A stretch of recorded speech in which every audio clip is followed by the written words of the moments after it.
Hello everyone. मैं अभिषेक कुमार आप सबों का एक बार फिर से स्वागत करता हूं अनअकैडमी के एक चैनल पे let's crack 9th and the 10th CBSE में आप सबों का एक बार फिर से पुनः स्वागत करता हूं। कैसे हैं आप लोग बच्चों? इलेक्शन का सीजन चल रहा है बिहार में इलेक्शन, और आपको पता है जब हिंदी भाषी क्षेत्र में कहीं भी इलेक्शन होती है, स्पेशली बिहार एंड यूपी, तो पूरी देश की नजरें यहीं पे टिक जाती है। तो मैं आज आपके सामने आया हूँ इलेक्शन स्पेशल बुलेटिन के साथ, जिसमें मैं आपको बताऊंगा कि why do we need a election, क्यों इलेक्शन होता है, इलेक्शन क्या होता है, क्या सिर्फ डेमोक्रेसी में ही होता है या फिर डेमोक्रेसी में नहीं भी हो सकता है। इट आपके जितने भी क्वेश्चंस होंगे, I will try to settle down each and every query, each and every doubts. Am I clear?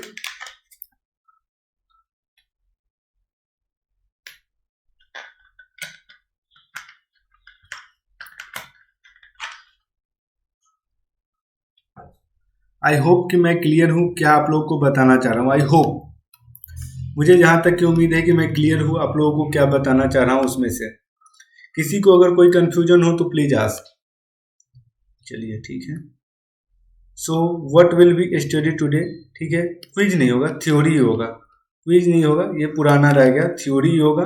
ठीक है, चैप्टर इलेक्टोरल पॉलिटिक्स। और इस क्लास में मैं आपको क्या करूंगा, all the possible question and answer with the help of quiz भी करवाऊंगा, कुछ कुछ क्विज भी करवाऊंगा। लेकिन सबसे पहले मैं आपको कॉन्सेप्ट्स पढ़ाऊंगा कि why do we need election, election क्यों जरूरी है। Each and everything I will try to explain through this process only.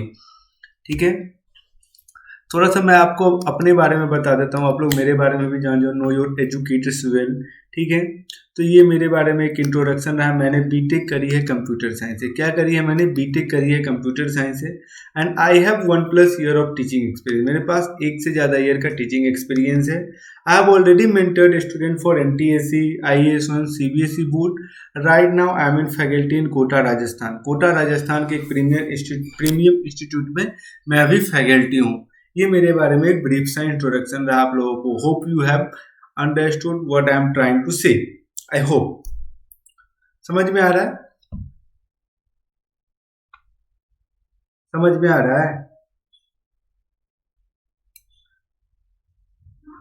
ठीक है, अब आपको मैं बता रहा हूँ मेरे रेफरल कोड के बारे में। मेरा रेफरल कोड है AKCBSE। यूट्यूब पे मैं पढ़ाता हूँ, आप लोग को पता ही है, स्पेशल क्लासेस के लिए अलग कोड होती है, लेकिन मेरा यूट्यूब का रेफरल कोड है AKCBSE। आप लोग को निश्चित तौर पे 10% का डिस्काउंट मिलेगा जब भी आप AKCBSE कोड को यूज करते हो। When ever you use the code AKCBSE you will get the discount of the 10%। Is it clear everyone? Is it clear everyone? So my referral code is AKCBSE. You will get the 10% of the discount whenever you purchase an Academy subscription. Let's put our thinking caps on and let's crack your examination with an Academy platform. देखो, सबसे पहले मैं अभिषेक कुमार आप सबों का एक बार फिर से स्वागत करता हूँ, हार्दिक अभिनंदन करता हूँ अन अकेडमी के चैनल पे, 9th एंड 10th सीबीएसई के चैनल पे। बच्चों आपको मैं एक दो चीजें बताता हूँ। अभी इलेक्शन है बिहार में, आप लोग देख रहे हो कि क्या क्या हो रहे हैं। पॉलिटिकल्स रैलीज होते हैं, पॉलिटिकल पार्टी अपने मैनिफेस्टो करते हैं। अंत में जनता जो मालिक होती है, जनता जो जनार्दन होती है, वो क्या करती है? वोटिंग करके अपने लीडर का इलेक्ट करती है। तो why do we need a election? एक जनरल, ये स्लाइड व्लाइड छोड़ो, एक सिंपल से मेरी बात को पकड़ो कि why do we need a election, हमें क्यों चाहिए इलेक्शन। तो आप लोगों ने क्लास 9th में ही पढ़ा था, फर्स्ट चैप्टर में, जो डेमोक्रेसी का पहला प्रिंसिपल क्या था? Leader should be elected by the people. मतलब लीडर का जो चुनाव होता है वो किसके द्वारा होना चाहिए? पीपल के द्वारा। तो देखो, अब बहुत मुश्किल है, रेफरेंडम के माध्यम से अगर आप चुनते हो। रेफरेंडम क्या होता है सबसे पहले ये जान जाओ। What do you mean by the term referendum? Can anyone explain here? Anyone knows the meaning of the term referendum? Simple terms, very easy terms. You have to just elaborate the term referendum.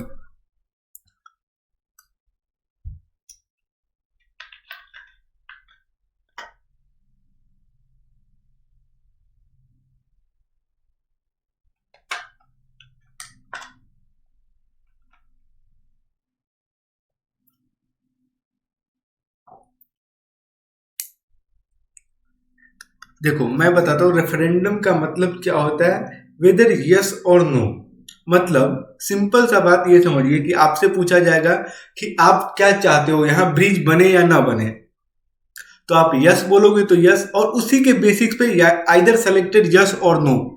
ठीक है, either yes और no का decision ले लिया जाता है, उसमें बहुत लंबा प्रोसेस नहीं होता है।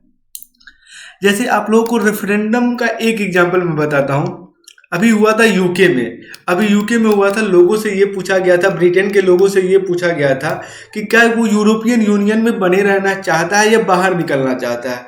तो लोगों ने क्या बोला था, लोगों ने बोला था कि मैं बाहर निकलना चाहता हूं। इसके लिए वहां के जो प्राइम मिनिस्टर थे डेविड कैमरून ने अपनी हार को स्वीकार करके, क्योंकि डेविड कैमरून क्या कैंपेन कर रहे थे, वो कैंपेन ये कर रहे थे कि वो चाह रहे थे यूरोपियन यूनियन के साथ रहने का, लेकिन ऐसा नहीं हो पाया था, तो उन्होंने रिजाइन दिया था। फिर एक और रेफरेंडम का मुझे एग्जांपल याद है, जब आम आदमी पार्टी सबसे पहले बनी थी। मैं आज आपको सारा जनरल एग्जांपल्स देता हूँ। जब आम आदमी पार्टी सबसे पहले बनी थी, दिल्ली का कंटेस्ट हुआ था, ठीक है। तो दिल्ली में बीजेपी सबसे बड़ी पार्टी थी, लेकिन बहुमत से दूर थी। 36 सीट बहुमत के लिए चाहिए थे, बीजेपी को 32 सीट्स थी, ठीक है। तो कांग्रेस और आम आदमी पार्टी ने जो सरकार बनाई थी, तो उस समय दिल्ली में बोला गया था ऐसा कि आम आदमी पार्टी ने लोगों से रेफरेंडम किया है कि whether we should join the hand with Congress और नॉट। तो उन लोगों ने बोला कि लोगों ने यस पे यस पे वोट दिया है। फिर बाद में उन्होंने समर्थन वापस ले लिया, उन्होंने बोला कि अब मैंने रेफरेंडम करवाया, लोगों ने बोला कि नहीं, अब आपको हाथ वापस खींच लेनी चाहिए। तो ये दो एग्जाम्पल है। लेकिन इतनी बड़ी देश में सिर्फ ब्रिज बनाना नहीं होता है, बहुत तरह की एक्टिविटी करने होते हैं। आपको पॉलिटिकल अफेयर्स के साथ साथ इंटरनेशनल रिलेशंस भी देखने पड़ते हैं। तो वहां आपको एक अपॉइंटेड इलेक्टेड या जो भी बोलो आप, इलेक्टेड बॉडी होनी चाहिए जो कि आपका रिप्रेजेंटेशन करे। ऐसा तो नहीं है कि बस यस और नो, ब्रिज बने या नहीं बने, रोड बने या बने रेलवे नहीं बने, इससे देश नहीं चलता है। बहुत सारे एक्टिविटी को कैरी आउट करना पड़ता है। और डेमोक्रेसी का एक और बहुत ही अच्छा प्रिंसिपल ये था कि ऑल द डिसीजन बॉडी, ठीक है, डिसीजन मेकिंग जो होती है वो should be in the hand of the elected representative, जो लोगों के द्वारा चुने गए हैं उनके हाथ में होना चाहिए। था या नहीं था, ये बताओ। या मैं ऐसे ही बोल रहा हूं, नहीं था और मैं ऐसे ही बोल दे रहा हूं।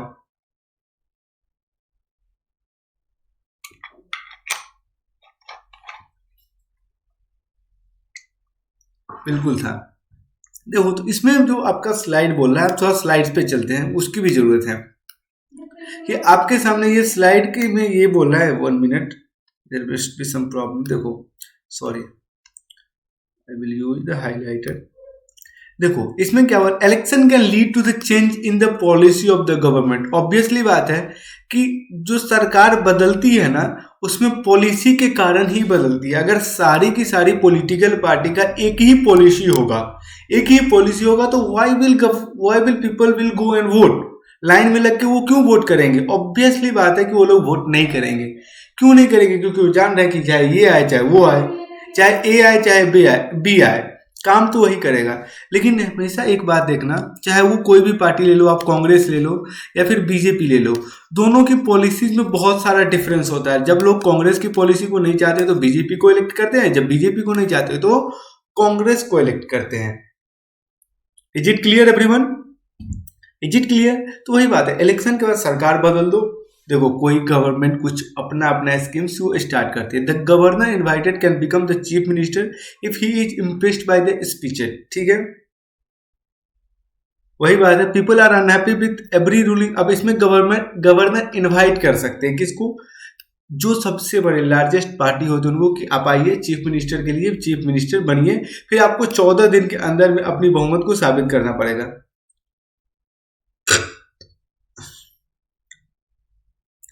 People are unhappy with every ruling party and vote against it in the next election. ये कोई जरूरी बात नहीं है। हाँ, अगर पीपल अनहैप्पी है तो ऑब्वियसली बात है कि वो जो अपोजिशन पार्टी होंगे या जो अपोजिशन का खेमा होगा उसको वो क्या करेंगे, उसको वो वोट करेंगे and vote against it in the next election. The party that wins the election forms the government.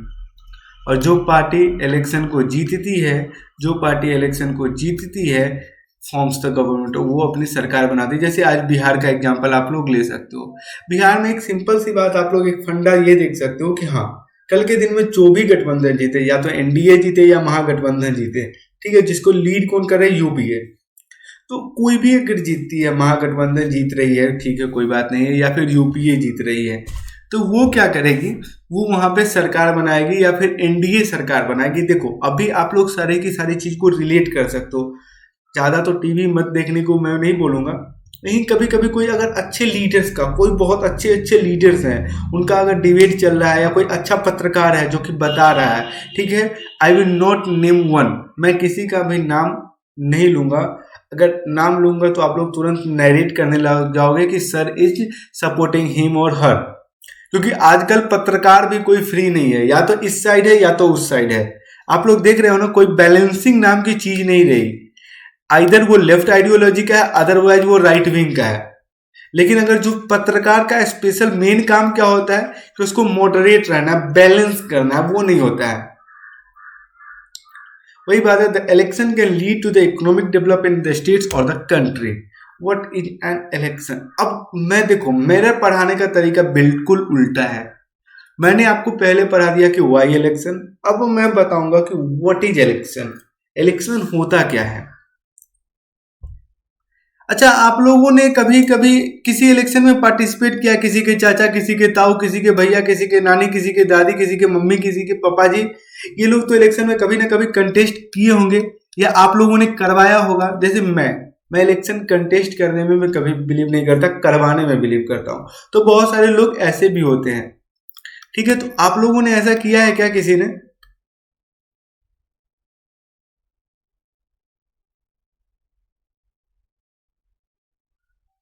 ये बताओ तो।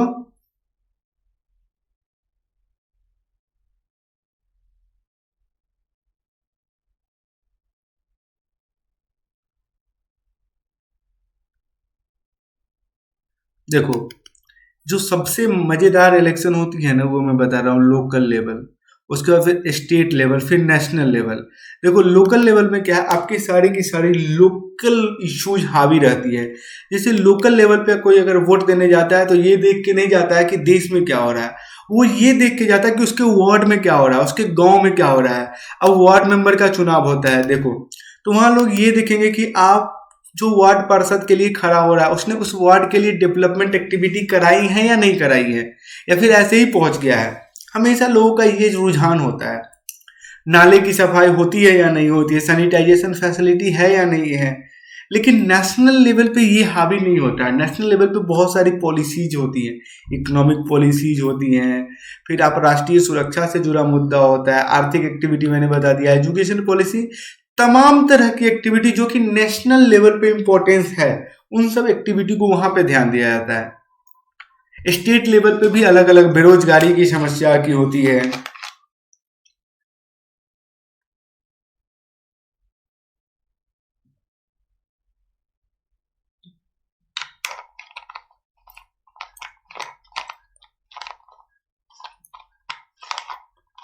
Have you understood? Have you understood what I am trying to say? किसी को समझ में आया है या नहीं आया, ये भी बता सकते हो। अगर आप लोग को समझ में नहीं आ रहा है तो आप बता सकते हो, अगर आ रहा है तो वो भी आप बता सकते हो।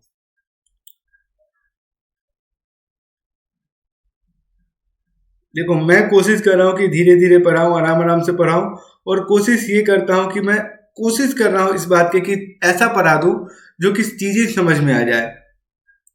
उसके बाद आपके सामने ये है, what is an election. Election होता क्या है? सबसे पहली बात, an election is a formal process, एक फॉर्मल प्रोसेस है। फॉर्मल मतलब जो कि कंपलसरी प्रोसेस बोल सकते हो कि फॉर्मेलिटी के लिए होती है। वो एक member of a community choose, अपने ही मेंबर के, ऐसा नहीं कि इंडिया में इलेक्शन है तो पाकिस्तान से, अमेरिका से आदमी, चीन से आदमी आके इलेक्ट करेगा ना। और वो भी कॉन्स्टिट्यूंसी डिवाइड होती है, कॉन्स्टिट्यूंसी। देखो मैं थोड़ा सा कॉन्स्टिट्यूंसी के मतलब में बता देता हूँ। अब देश में जैसे एक इलेक्शन होता है जनरल इलेक्शन, तो जनरल इलेक्शन पूरे देश के लिए होता है। मोदी जी प्राइम मिनिस्टर बनने वाले थे, सबको पता था, लेकिन किसी में भी आप लोगों ने मोदी के लिए वोट नहीं किया था, मोदी जी के लिए वोट नहीं किया था। आप लोगों ने क्या किया होगा, अपने सांसद को इलेक्ट किया होगा, चाहे आप जिस पार्टी के हो। कि किसी ने, बस बनारस वालों ने, आइदर उन्होंने कांग्रेस को वोट दिया होगा तो अलग बात है, अगर बीजेपी को उन लोगों ने वोट दिया होगा तो उन लोगों ने नरेंद्र मोदी जी को वोट दिया था। अदरवाइज सब लोग क्या होते हैं, अपने रिप्रेजेंटेटिव को इलेक्ट करते हैं, और वो रिप्रेजेंटेटिव वो रिप्रेजेंटेटिव क्या करते हैं, फिर में बाद में जाके आपके लिए आपके प्राइम मिनिस्टर को इलेक्ट करते हैं। Is it clear?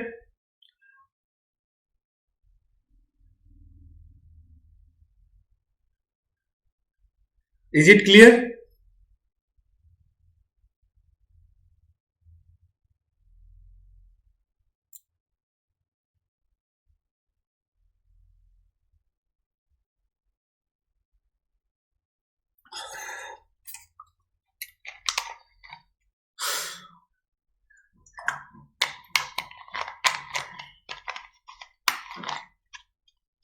I hope कि आपको चीजें समझ में आई होगी। अगर चीजें समझ में नहीं आई है तो यू कैन अभी भी आप बता सकते हो, I don't have any problem with that. ठीक है, देखो अब थोड़ा सा टाइप्स ऑफ इलेक्शन एक्सपेंडिचर। अब थोड़ा सा मैंने अगर जनरल इलेक्शन की बात की है तो दो तीन टर्म्स भी आपको समझा देता हूं जो कि स्लाइड में नहीं है। देखो दो तीन इलेक्शंस के बारे में, types of election, general election, ठीक है, बाई इलेक्शन और मिड टर्म इलेक्शन। इन तीन टर्म्स के बारे में आपको मैं समझाने की कोशिश करता हूं। रेस्ट डिपेंड्स ऑन यू कि आप समझना चाहते हो तो समझो, अदरवाइज कोई बात नहीं। देखो जनरल इलेक्शन या तो पूरे एक स्टेट के लिए या पूरे एक राज्य के लिए जो एक बार में इलेक्शन हो रहा है। जैसे अभी बिहार में इलेक्शन हो रहा है सीएम के लिए, तो उसको आप यू कैन से कि this is the general election. क्यों? क्योंकि पूरे बिहार के पीपल एक सीएम को इलेक्ट करने के लिए वोट कर रहे हैं, मतलब through out the constituency, respective of any constituency, ठीक है, sorry, through out the constituency of entire states और द नेशन जो इलेक्शन होती है उसको हम लोग बोलते हैं जनरल इलेक्शंस। जैसे बिहार में अगर 243 सीट्स है या 242 सीट्स है तो पूरे की पूरी 242 243 सीट्स पे क्या होती है, इलेक्शन होती है। इसको हम लोग क्या बोलते हैं, जनरल इलेक्शन के नाम से जानते हैं। Is it clear? 243 seats. By election, देखो इसका टर्म आपको समझना है। बाई इलेक्शन का मतलब क्या होता है मैं यहां समझा देता हूं। By election, let me change the colour of the pen.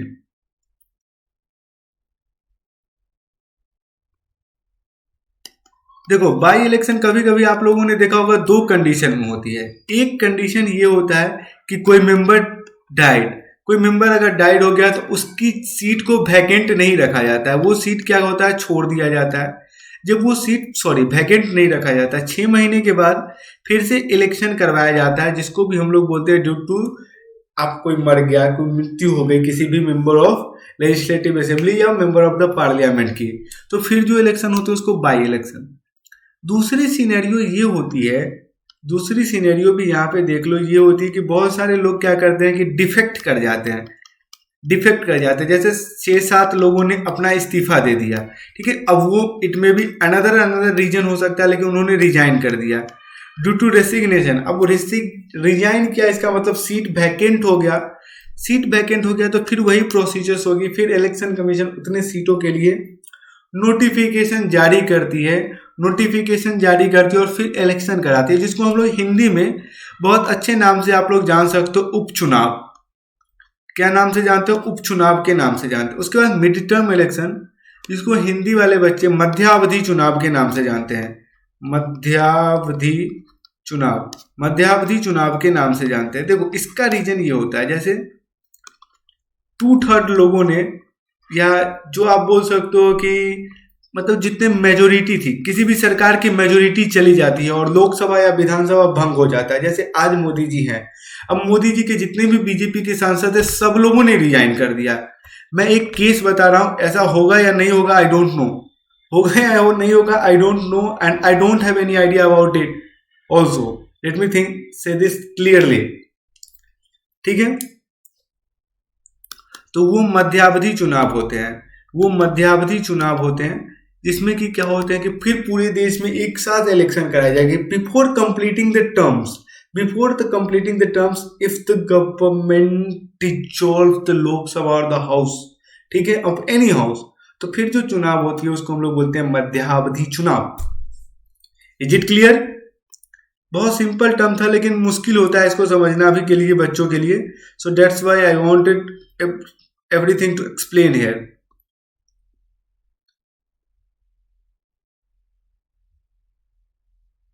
मैं चाह रहा था इसी के लिए इसको एक्सप्लेन कर दूं।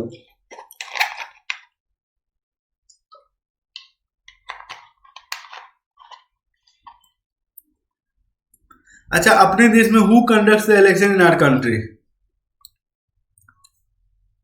Who conducts the election in our country? आपको ऑप्शन ऑप्ट करने हैं।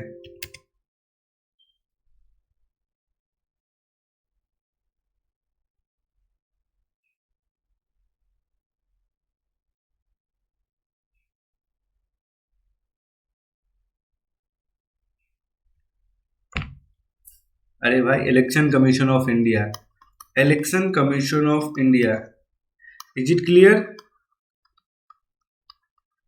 Election commission of India.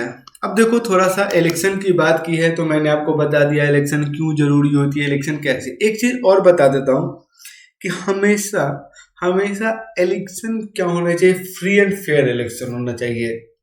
याद है वो दौर मुझे कि बहुत ज्यादा पॉलिटिकल रिगिंग होती थी, जब बहुत ज्यादा बूथ छपाई होती थी।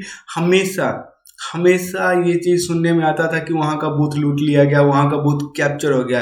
But thanks to the election commission of our country, और thanks to the machinery of our country, और आप बोल सकते हो thanks to the security force of our country, कि आज इलेक्शन जब भी होते हैं तो वो पैरा मिलिट्री फोर्स के अंडर में होते हैं। पैरा मिलिट्री फोर्स, और पैरा मिलिट्री फोर्स बहुत अच्छे से इलेक्शन को कंडक्ट करवा देती है। कुछ भी नहीं, आज जब ये मैं वीडियो लेसन को रिकॉर्ड कर रहा हूं तो बिहार के नक्सलवाड़ी इलाके में, जो नक्सल प्रभावित इलाका था, वहां पे इलेक्शन हो रहा है, लेकिन बिल्कुल शांतिपूर्ण मतदान हो रहा है। ठीक है, लोग इधर से उधर नहीं कर रहे, लोग क्या कर रहे हैं, वोट डाल रहे हैं। किसी में इतनी हिम्मत नहीं होती कि वो कुछ कर ले। Only due to our security forces, salute to them.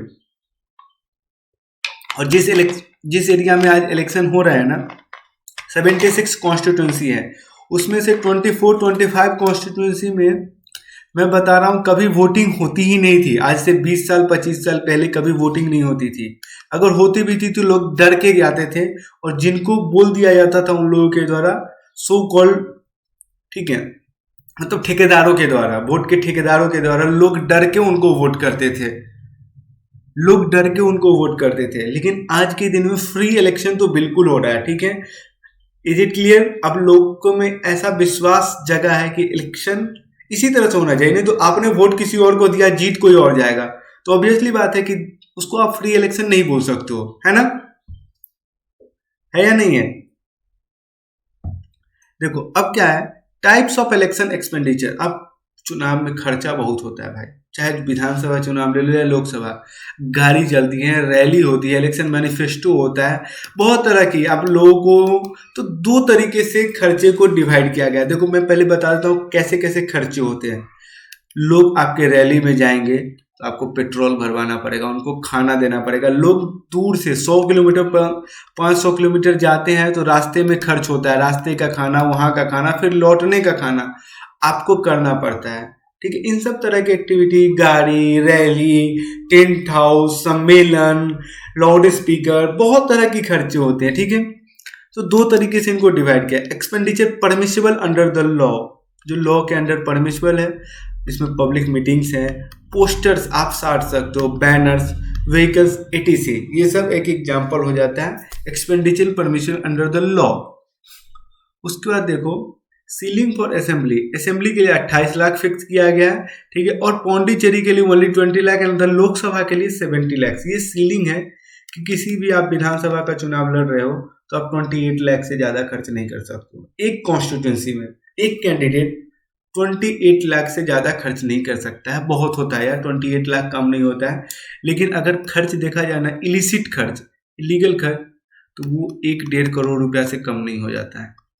मैं बता रहा हूँ लोगों को कैसे कैसे दिया जाता है। Illegal expenditure, distribution of money, पैसे दिए जाते हैं। प्रति वोट 500 रुपया, 1000 रुपया लेके वोट खरीदा जाता है। गिफ्ट्स, कुछ आपको गिफ्ट दे दिया गया, आपको शॉल दे दिया, आपको बोल सकते हो एक बाइक दे दिया अगर आप ज्यादा करीबी हो तो, इस तरह के आपका कोई कपड़ा खरीद दिया। लिकर, बहुत ज्यादा स्टेट्स में ये होता है कि liquor means what, wine, whisky, ये सब आपको प्रोवाइड कर दी जाती है। जो लोग वोट देते हैं उन लोगों को प्रोवाइड की जाती है। इसमें बहुत ज्यादा खर्च होता है।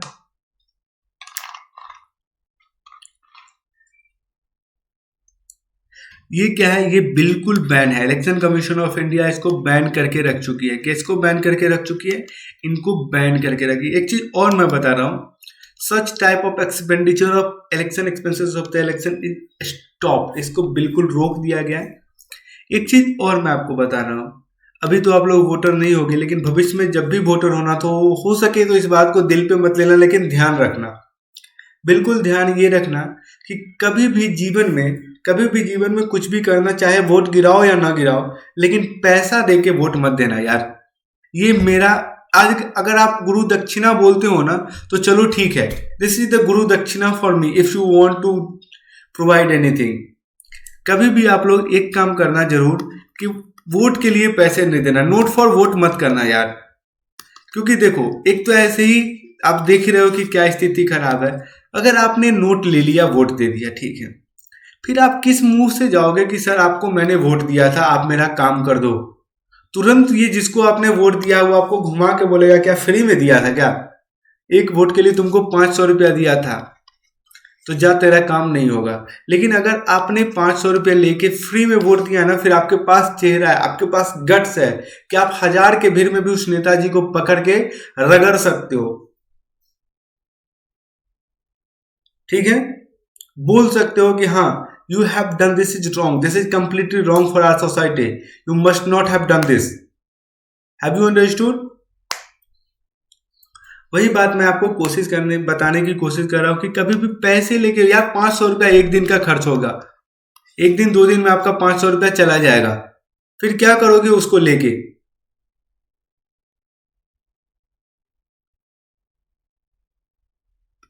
ये बताओ ना, क्या करोगे उसको लेके?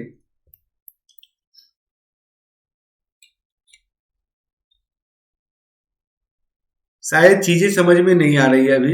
थोड़ा सा अगर आप लोग मैच्योर्ड होगे, थोड़ा जब वोटर बनोगे, फिर आपको पता चलेगा कैसे कैसे लोग वोट लेने के लिए करते हैं। अगर आपने 500 रुपए की डिमांड कर दी ना, आपको मिल जाएगा, कोई दिक्कत नहीं है। लेकिन अब आप ये सोचो कि कोई भी बंदा 10 करोड़ रुपया खर्च करके विधायक बना या एमएलए बना या एमपी बना, तो सबसे पहला उसका टारगेट क्या होगा? लोगों का सेवा करना या 10 करोड़ रुपया निकालना। अगर मैं 10 करोड़, मैं अपना बात बोल रहा हूं, अगर मैं 10 करोड़ रुपया लगा के कुछ बनता हूं तो मेरा सबसे पहला पर्पस ये होगा कि पहले 10 करोड़ जेब में जाए, 10 लगाया हूं तो 12 जेब में जाए, उसके बाद ही कुछ काम होगा लोगों के लिए। तो भाई 12 जेब में डालते डालते तो 5 साल निकल ही जाएगा ना, तो मैं काम क्या करूंगा? तो यही बात मैं कोशिश करने की कर रहा हूं कि जो भी लोग पैसा खर्च करके मंत्री सांसद विधायक बनते हैं ना, वो लोग यही करते हैं। उनका काम पर्पस क्या होता है कि किसी भी तरीके से जो उनका इन्वेस्टमेंट है, जो उनकी लागत वैल्यू है, उनको कम से कम निकाल लिया जाए, बाद में देखा जाएगा। अब थोड़ा सा हम लोग, जो कि एक इम्पोर्टेंट चीज है, सब इलेक्शन के बारे में तो सब लोग जानते हैं, लेकिन कुछ कुछ भारत में इनडायरेक्ट इलेक्शंस भी होते हैं। जैसे आप लोग जानते होंगे किसके किसके बारे में, एमएलए का कैसे इलेक्शन होता है, एमपी का कैसे इलेक्शन होता है, इनके बारे में जानते होंगे। बट नाउ मैं आपको थोड़ा सा एक्सप्लेन करूंगा about the president and the vice president of our country, कि वाइस प्रेसिडेंट और प्रेसिडेंट का इलेक्शन क्या सेम होता है या कुछ अलग अलग होता है। All elected MPs and all elected MLA, मतलब जितने भी एमपीज, चाहे कोई भी हाउस के हो, कोई दिक्कत नहीं है, ठीक है, and all elected MLA from states, ठीक है, चाहे स्टेट्स के जितने भी हो, जितने भी एमएलए हो उस समय इलेक्टेड, ठीक है, नॉट एमएलसीज, एमएलसीज नहीं, एमएलए, ठीक है, from states. Number of votes for the 2017 election is 4896। कितने थे? 4896। 2017 में जब रामनाथ कोविंद जी अपने राष्ट्रपति बने थे, उस समय वोटर्स थे 4896। वाइस प्रेसिडेंट का देख लो, only MPs from both of the Lok Sabha and the Rajya Sabha can vote. इसमें आपके स्टेट के विधायक जी का कोई योगदान नहीं होता है वाइस प्रेसिडेंट में। वहां पे आपके एमपी, चाहे वो लोकसभा के हो या राज्यसभा, लेकिन एक बार फिर से मैं बता दूं, वो इलेक्टेड होने चाहिए, नॉमिनेटेड नहीं। कितने थे टोटल? 790, 790, 790, ठीक है। कैन नॉमिनेट, सॉरी इसमें नॉमिनेटेड मेंबर वोट कर सकते हैं, इसमें नहीं कर सकते हैं, इसमें नहीं कर सकते, इसमें नॉमिनेटेड मेंबर वोट करते हैं। Value of each vote, the value of each vote is based on calculation. इसमें देखो पॉपुलेशन ऑफ आपका states as per the 1971 census and the number of assembly seats in that state, उसको divide करके जो आपका वो आता है वो। लेकिन इसमें सीधा बात है 790 का वैल्यू एक मतलब टोटल 790 वोट है, टोटल 790 वोट है, बाई 2 करो कितना आएगा, जितना आएगा उतना आपका मेजोरिटी के लिए चाहिए। एलिजिबिलिटी क्या है, should be qualified for election as a member of Lok Sabha, Lok Sabha में के लिए, या should be qualified the election as a member of the Rajya Sabha के लिए क्वालिफाई होनी चाहिए vice president. And vice president के बारे में मैं आपको एक चीज बता दूं, क्लियर कर दूं कि वाइस प्रेसिडेंट क्या होते हैं हमारे, वाइस प्रेसिडेंट हमारे, अगर आप एक चीज बोलते हो तो वो ex officio chairman of the Rajya Sabha, ex officio chairman of the Rajya Sabha. Nomination paper कितने लोगों से साइन कराना पड़ता है, at least 50 voters as proposers and at least 50 voter as the seconders, मतलब टोटल 100, पहला 50, दूसरे नामांकन पे 50 voter, at least 20 votes and at least 20, और इसमें 40 वोट्स। ठीक है, इज इट क्लियर एवरीवन? कोई confusion about the president election and the vice president election? Any confusion? अब देखो जो हमारे देश में सबसे लार्जर बॉडी है जो इलेक्शन को कंडक्ट कराती है, उसके बारे में थोड़ा आप लोगों को बता दूं। Powers and the function of the election commission, जो पावर्स एंड द फंक्शन है, यही क्या करती है, जितने भी कोड ऑफ कंडक्ट्स हैं कि पार्टी को दारू नहीं बांटना है, पार्टी को पैसे नहीं बांटना है, पार्टी को डिकोरम मेंटेन करना है, कैंडिडेट को इससे ज्यादा खर्च नहीं करना है, ठीक है, वो कौन इन्फोर्स कराता है? एमसीसी को। एमसीसी को इन्फोर्स कराने वाला बॉडी है आपका election committee, sorry election commission. यही काम है, allot symbol and accords recognition to the political party. जैसे आज कांग्रेस को हैंड किसने दिया है? इलेक्शन कमीशन ने। बीजेपी को लोटस किसने दिया है? इलेक्शन कमीशन ने। ऐसा नहीं कि आप अपने मन से ले सकते हो, आप लेके जाओगे प्रस्ताव। अब किसी को भी लोटस सिंबल नहीं मिल सकता, क्यों? क्योंकि इलेक्शन कमीशन ने ऑलरेडी क्या कर दिया, अलॉट कर दिया है, तो वो कभी भी अपने रूलिंग को बाईपास नहीं करती, क्योंकि लोगों के सामने कंफ्यूजन हो जाएगा। सो अगर आप पॉलिटिकल पार्टी बनाते हो, लेके भी जाते हो लोटस, फिर भी कोई फायदा नहीं आपको नहीं मिलने वाला, क्योंकि ऑलरेडी प्रोवाइडेड टू बीजेपी। हाँ, सिमिलरली आपको नहीं मिलेगा। ये क्या करती है? रेंडर्स, मतलब प्रेसिडेंट को एडवाइस देती है, and governors on the questions relating to the disqualification. जो डिस्क्वालिफिकेशन वाला सीन आता है उसमें ये अपना एडवाइस देती है, ठीक है, और इसको मानना भी पड़ता है। Can postpone the election for specific mandates, और वो इलेक्शन को पोस्टपोन भी कर सकती है। जैसे कि मान के चलो कि आज इलेक्शन हुआ बिहार में, और पता चल गया इलेक्शन कमीशन को कि बहुत ज्यादा पोल रिगिंग हुई है, या बहुत ज्यादा लूटपाट, या बहुत तरह के हिंसा हुई है, इन तरह की चीज, तो इलेक्शन कमीशन के पास वो राइट्स है कि वो इलेक्शन को रोक सकती है। बोलेगी कि ठीक है, इस कॉन्स्टिट्यूंसी में बहुत ज्यादा दिक्कत हुआ है, यहाँ अब इलेक्शन नहीं होगा, यहाँ कुछ दिनों के बाद फिर से इलेक्शन होगा। ठीक है, अपॉइंट्स इलेक्शन ऑफिसर्स, ये इलेक्शन ऑफिसर को अपॉइंट करती है for inquiring into disputes arising out और in connection with election arrangements. और इलेक्शन के अरेंजमेंट के रिलेटेड अगर कुछ भी डिस्प्यूट होता है तो ये इलेक्शन ऑफिसर को अपॉइंट कर सकती है, इधर उधर कर सकती है, इसमें कोई दिक्कत नहीं है। आई होप कि मैंने आपको पूरा का पूरा टर्म समझा दिया इलेक्शन का, क्यों जरूरी है, क्या होता है, कैसे होता है, सब चीज। ठीक है, so in this section we have learn the concept of election with the help of the quiz question that would be helpful for CBSE board and NTSC examination. देखो बच्चों, सब चीज, what is election, why election, कौन करवाता है, president का कैसे होता है, वाइस प्रेसिडेंट का कैसे होता है, सारा चीज आपको जानना है। As a better citizen you must know each and everything. My code is AKCBSE. You can use it to get the 10% of the discount whenever you purchase the Unacademy subscription. तब तक के लिए आप कुछ भी पूछ सकते हो, अगर आपको कोई डाउट हो, you can ask me anything. देखो, अनअकैडमी फीचर है लाइव क्विज की, इसके जरिए भी आप हम लोगों से जुड़ सकते हो। Live quiz, Unacademy learning app को डाउनलोड करो और लाइव क्विज को अटेंड करो। ठीक है, आज का अपना टारगेट क्या था? To know the concepts of the election, election के कॉन्सेप्ट्स के बारे में जानना था। Let's crack CBSE and NTSC whole chapter आपको इलेक्टोरल पॉलिटिक्स, मैंने कितनी दफा इस पे क्विज भी करवाया है, ये भी आपको जरूरी है पढ़ना। सब्सक्रिप्शन की बात करते हैं, देखो प्लस सब्सक्रिप्शन और आइकॉनिक सब्सक्रिप्शन दो है। दोनों के साथ आपको क्रिएटिव कॉर्नर्स फ्री मिलते हैं, लाइव क्लासेस मिलेंगे आपको ईच एंड एवरी सब्जेक्ट के एक फिक्स टाइमिंग पे, weekly quizzes, doubt solving, practice questions, test series, सारी की सारी चीज प्रोवाइड कराई जाएंगी फॉर 12 मंथ। अगर आप AK CBSE कोड को यूज करते हो, जो need to pay only 10% discount, ठीक है, आपको 10% का डिस्काउंट मिलेगा एंड आपको 13,500 रुपये ही पे करने पड़ेंगे। So that's the case 12 month के लिए।